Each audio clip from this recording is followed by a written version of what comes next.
நிகழ்தகவு. வீட்டு வாசலில் நின்று போன் பேசிக் கொண்டிருந்த மனைவி மின்னல் வேகத்தில் பைக்கில் வந்து மனைவியை துரத்தி துரத்தி வெட்டிய கொடூரம்.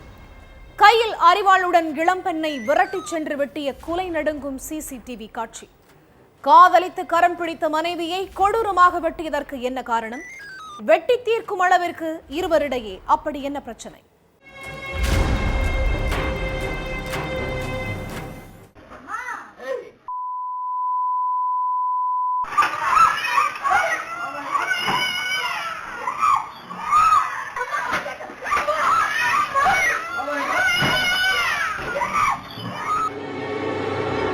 மதிய நேரம் வீட்டு வாசல்ல நின்று போன் பேசிக்கிட்டு இருந்திருக்காங்க இளம்பெண் சக்தி ஜீவா. அப்போ அங்க பைக்ல வந்த ஒருத்தன் இடுப்புல சொருகி வச்சிருந்த அருவாளை எடுத்து சக்தி ஜீவாவை விரட்டிட்டு போய் வயிறு, கழுத்து, கை, கால்னு உடம்பு பூரா கத்தியால ஆத்திரம் தீர்ற வரைக்கும் குத்தி கிடிச்சிருக்கான். சக்தி ஜீவாவும் அவங்க அம்மாவும் கதறின சத்தம் கேட்டு அக்கம் பக்கத்துல உள்ளவங்க ஓடி வந்திருக்காங்க. அங்க சக்தி ஜீவாவை வெறித்தனமா கழுத்தை நெரிச்சுக்கிட்டு இருந்த இளைஞனை பிடிச்சு கட்டி போட்டவங்க கையோட போலீஸுக்கும் தகவல் கொடுத்திருக்காங்க. பக்கத்து வீட்டுல உள்ளவங்க யாரும் வரலன்னா சக்தி ஜீவா உயிரோட இருந்திருப்பாங்களா அப்படிங்கறதே கேள்விக்குறிதான்.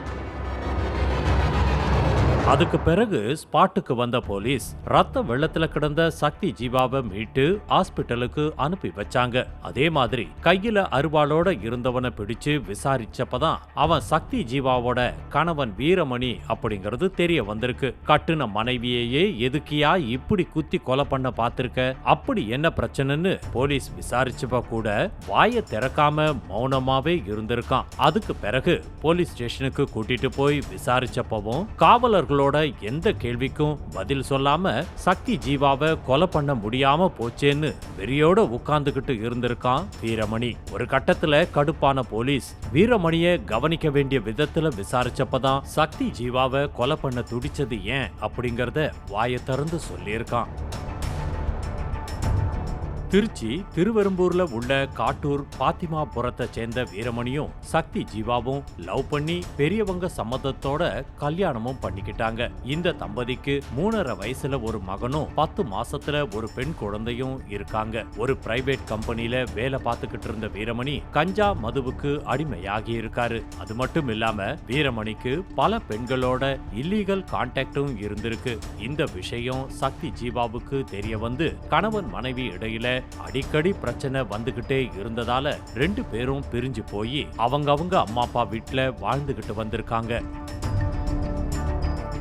இந்த சூழல்ல 2 பசங்களோட அம்மா வீட்டுல இருந்த சக்தி ஜீவாவுக்கு வேறொரு இளைஞரோட பழக்கம் ஏற்பட்டதா சொல்லப்படுது. சக்தி ஜீவா வேலைக்கு போகும்போதெல்லாம் அந்த இளைஞரோட சந்திச்சு பேசினதா கூறப்படுது. மனைவி வேற யார் கூடயோ இல்லீகல்ல இருக்கிற விஷயம் தெரிஞ்சதும் கொந்தளிச்சு இருக்காரு வீரமணி. பலமுறை வீட்டுக்கு கூப்பிட்டும் வராம யார் கூடயாவது பேசிக்கிட்டு இருக்கியான்னு சக்தி ஜீவாவுக்கு போன் பண்ணி திட்டி இருக்காரு. அப்போ வீரமணி பேசுறத எதையும் காதுல வாங்கிக்காம போனை கட் பண்ணி இருக்காங்க சக்தி ஜீவா.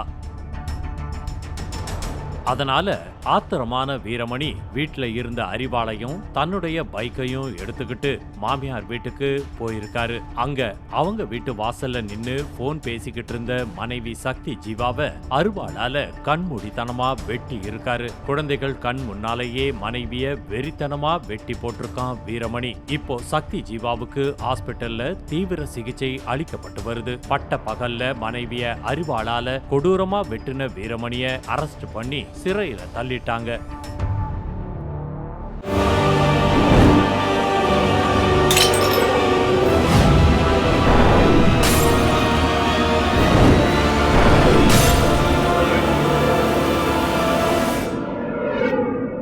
நிகழ்தகவு.